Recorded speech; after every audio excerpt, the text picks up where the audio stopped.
갤러리에서는 이렇게 이런저런 일들과 화가 마케팅을 위해서 다양한 지원과 활동을 하는데, 화가는 갤러리에게 무엇을 제공하고 있는가라는 질문을 한 적이 있었습니다. 화가에게요. 그랬더니 이런 말씀을 하시더라고요. 좋은 작품으로 보답하면 되겠습니다 라는 말을 하더라고요. 글쎄요, 이 부분을 어떻게 생각할까요? 안녕하세요. 미술시장의 새로운 패러다임을 구축해 나가고 있는 미술만평 215회차 박정수 인사드립니다. 2023년 새해가 밝았습니다. 하시는 일 모두 잘 성공하시기를 바라면서 땅 만평 사는 그날까지 만평이님의 무사태평과 만사형통을 빌어봅니다. 오늘은 전속과 소속, 화랑과 화가, 갤러리와 화가의 관계를 이야기해 보고자 합니다. 그러기 전에요, 원래 새해가 바뀌면서 2022년의 미술시장을 마감하고 진단한 뉴스들이 속속 나오고 있습니다. 그 중에서 제 눈길을 끌었던 것이 21년 대비 2022년의 미술시장이 약 37%가 신장하여 미술시장 규모가 1조 377억 원에 이른다는 보도였습니다. 글쎄요? 우리나라 미술시장이 그렇게 크다고요? 아트페어 결과를 합산하였다고 하는데 혹 풀려진 것 아닌지 모르겠습니다. 그냥 단순히 생각해 볼게요. 1조라는 금액요?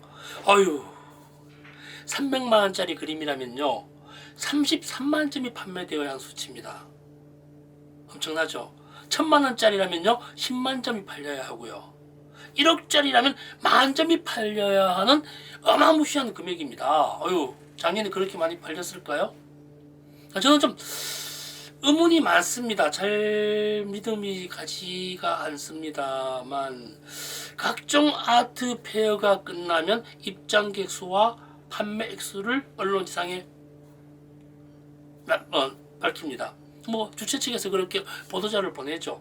근데 아시는 분도 아시겠지만 풀리기가 그지없습니다. 유료 입장객 수야 추산하면 가능하지만 그 외에는 그저 추정치일 뿐입니다. 거기에다가요, 판매량이 엄청나다고 해야 그 다음에 참여 갤러리가 생겨날 것이기 때문입니다. 안 팔리는 아트페어 갈 이유가 없잖아요. 그러니까 무조건 많이 팔렸다고 해야 합니다. 불구하고 알만한 사람은 다 압니다. 판매 금액 무지 부풀려져 있다는 거예요. 언론에 판매된 금액만 추산하면 그냥 합산하면 그래요. 각종 같은 작년에 100개가 넘었죠. 1조 훌쩍 넘어갑니다.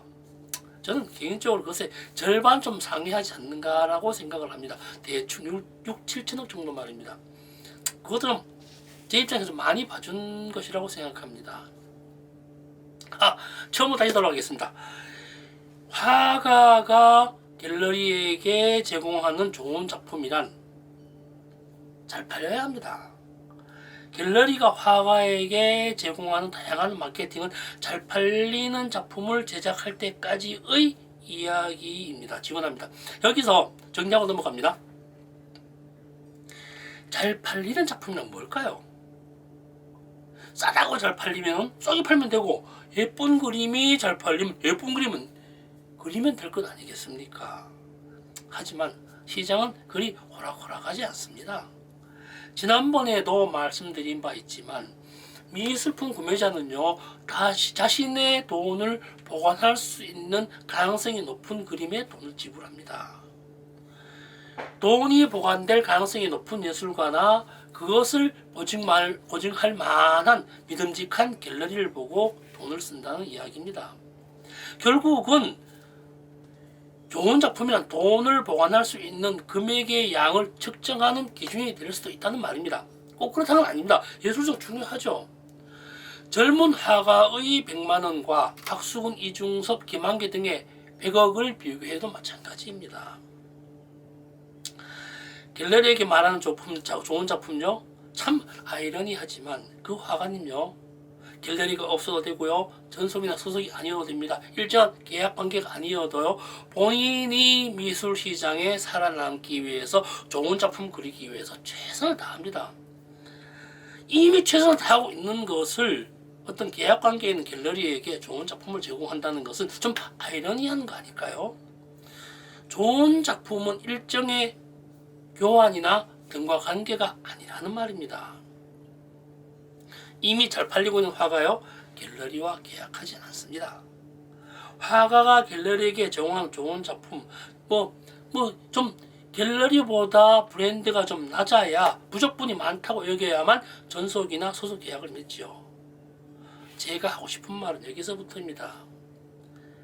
갤러리는요, 계약한 화가를 위한, 아니죠, 화랑을 위해서 최선을 다하죠. 정말로 마케팅에 최선을 다합니다. 그래야 본전을 빨리 찾습니다. 마케팅은요, 화가의 브랜드 이미지의 확산, 언론이나 여타 기업과의 공조, 이 화가의 이름과 작품의 이미지를 확산할 수 있는 다양한 방법을 찾아냅니다. 그 화가가 유명해지기 전까지는 비용이 들고, 비용이 드는 만큼 화가도 자신의 권리를 일부 내려놓아야 신뢰가 쌓인다고 생각을 합니다. 지적재산권이나 작품 판매 금액 등의 일부 정도는 유동적일 필요가 있습니다. 그렇다고요, 갤러리가 화가의 이미지 수락이나 금전적 이익을 위해 마구 사용하지 않습니다. 나중에 그림을 비싼 가격에 팔아야 하기 때문이죠. 이 얘기를 왜 하는가 하면요, 요즘 시대가 많이 바뀌면서 갤러리와 화가의 전속 소속 관계가 되게 다양해지고 있습니다. 거기에서 많은 문제점이 발생하고 있어요. 갤러리는 갤러리대로, 화가는 화가대로 서로 손해보고 있다, 서로 불편한 관계다, 이런 얘기들이 많이 나오고 있거든요. 상호 신뢰의 문제가 필요하다라는 말씀을 오늘 드리고 있다는 것입니다. 그러니까 저는 갤러리 입장에 대해서 말씀드립니다. 화가도 손해볼 줄 알아야 한다고 생각합니다. 자존심은 나중에 찾자고요. 갤러리는 화가와 계약하는 순간 이미 금전적 손해가 시작이 됩니다. 매년 초대전 해야지요, 아트페어 나가지요, 언론이나 여타 비용, 브랜드 마케팅을 위해서 기업 실무자 만남도 있어야 합니다. 그래서 저는 화가님께 이런 말씀을 드리기도 합니다. 지금은 어리지만 잘 팔릴 때 갚하자. 갚기를 하면 되지 않습니까? 참으로 어려운 문제긴 합니다. 오늘 이야기 다시 말씀드립니다. 제 입장, 갤러리의 갤러스티 입장 분명한 건 사실입니다. 화가의 입장은 다를 수 있습니다. 내 자존심, 내 위치를 위해서, 내 작품 이미지 저작권을 위해서 권리 충분히 찾아야 한다는 것 인정을 합니다. 그러나 나중을 위해서 상호 협의가 필요하다는 것을 다시 한번 말씀드려보는 것입니다. 일반적입니다만 전속은 비용을 제공하면서 작품을 제공받습니다. 작품 매매에 대한 독점권을 가집니다. 물론 상호 협의하에 다양한 방법이 있습니다. 당연히 달라지기도 합니다. 소속은 비용이 지불되지 아니나 마케팅과 다양한 정보를 관리하면서 작품 매매에 대한 독점권은 갖지 않습니다. 이게 일반적입니다. 소속이거나 전속이거나 상호 간의 신뢰는 반드시 필요합니다. 한간에 그런 말이 있죠. 기껏 키워놨더니 배신한다고. 갤러리는 처음 말하고 달라진다고. 자네는 촉한 돈이나 떼어먹고 속인다고 화가 말하기도 합니다. 그죠? 서로의 입장 차이가 분명히 존재하는 건 사실입니다. 우리나라 미술 시장이 커지고 있습니다. 이럴 때는요, 상호 협의와 상호 관계와 상호 신뢰 대단히 중요하다고 생각합니다.